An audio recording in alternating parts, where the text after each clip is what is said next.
স্ত্রী নামনাসের কাজ করলে তাকে যে তালাক দেওয়া যায়, তালাক দিতে হয়, এটা তো আমার নবীজির জীবনে বুখারীতে স্পষ্ট আছে। ধর্মীয় আদর্শে বিবাহে নিশ্চয়তা দেওয়ার প্রতিশ্রুতি, কিন্তু এর আড়ালে নাকি চলছে ভয়ঙ্কর প্রতারণা। শরিয়া ভিত্তিক প্ল্যাটফর্ম আইডিয়াল ম্যারেজ ব্যুরোর প্রতিষ্ঠাতা মুফতি মামুনুর রশিদ কাশিমের বিরুদ্ধে এবার তৃতীয় স্ত্রী পরিচয়ে ভয়াবহ অভিযোগ এনেছেন এক নারী। 1 বছরের সংসার, মৌখিক কাবিন, তারপর পরিত্যাগ ও জোরপূর্বক গর্ভপাত, এমনই মর্মান্তিক অভিজ্ঞতা তুলে ধরেছেন তিনি সামাজিক যোগাযোগ মাধ্যমে। 16 অক্টোবর তামান্না খাতুন নামে এক ফেসবুক আইডি থেকে দেওয়া একটি পোস্টে এসব অভিযোগ করা হয়। পোস্টে তিনি লিখেন, আমি মুফতি মামুনুর রশিদ কাশিমের তৃতীয় স্ত্রী।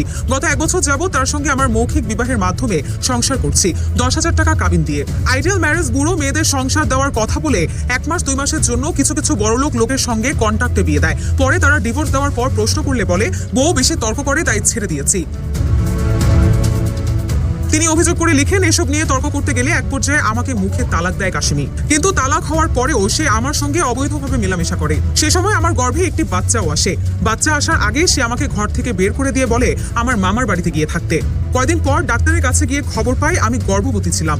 আমি কাশিমিকে এই খবর জানালে সে বলে এটা অবৈধ সন্তান। পরে সে এবং তার দুলাভাইয়ের প্রথম স্ত্রী জোর করে আমাকে ওষুধ খাওয়ায়। শুধু তাই নয়, বাচ্চা নষ্ট হওয়ার 3 দিন পর সে কুষ্টিয়াতে যেয়ে একটি 13 বছরের মেয়েকে বিয়ে করে। পরে 14 অক্টোবর আমি তার বিরুদ্ধে একটি মামলা দায়ের করি। ওয়ালটন এখন দেশের সীমানা পেরিয়ে পৌঁছে গিয়েছে 50টিরও বেশি দেশে। ওয়ালটন, ঘরে ঘরে বিশ্বজুড়ে। সবশেষে পোস্টে তিনি লেখেন, আগে এই আইডি থেকে আইডিয়াল ম্যারেজ ব্যুরোকে প্রশংসা করলেও এখন মনে হচ্ছে পৃথিবীর সবচেয়ে নিকৃষ্ট কাজে জড়িয়েছিলাম। আমি চাইলে নতুন করে জীবন শুরু করতে পারতাম, কিন্তু ওদের থামানো জরুরি, না হলে আরো অনেক নারী প্রতারিত হবে।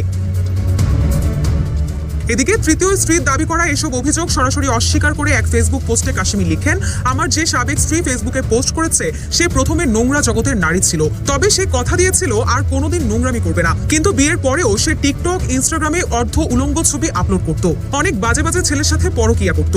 বারবার মোবাইল কেড়ে নিয়েছি, তার মা ও নানির অনুরোধে ফিরিয়ে নিয়েছি, কিন্তু আমি তাকে শুধরাতে পারিনি।